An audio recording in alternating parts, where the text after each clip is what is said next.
Thank you, Mr. Ambassador. The Secretary informs me that there are 4 additional co-sponsors.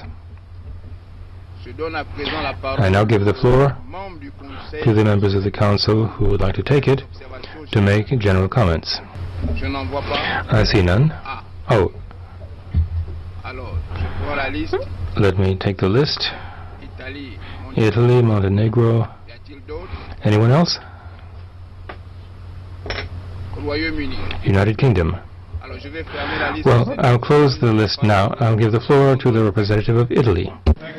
President, I have the honor to speak on behalf of the European Union. The EU is strongly committed to promoting reconciliation, accountability and human rights in Sri Lanka.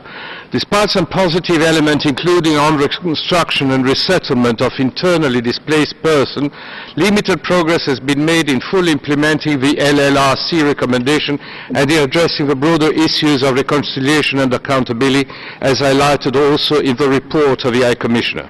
The High Commissioner's report also outlines a range of human rights issues in Sri Lanka, including a lack of progress in accountability for serious human rights violations, compulsory land acquisition, shrinking space for civil society and media, rising religious intolerance and undermining of independent institutions, including the judiciary.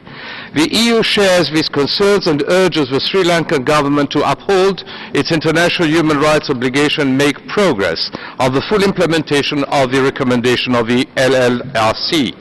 The EU shares in particular the concern of the High Commissioner that domestic investigation to date into allegations of serious violations and abuses of international human rights and humanitarian law, including possibly war crimes, have lacked credibility and have been insufficient. We note the assessment of the High Commissioner that this was fundamentally a question of political will rather than as a function of time or technical capacity.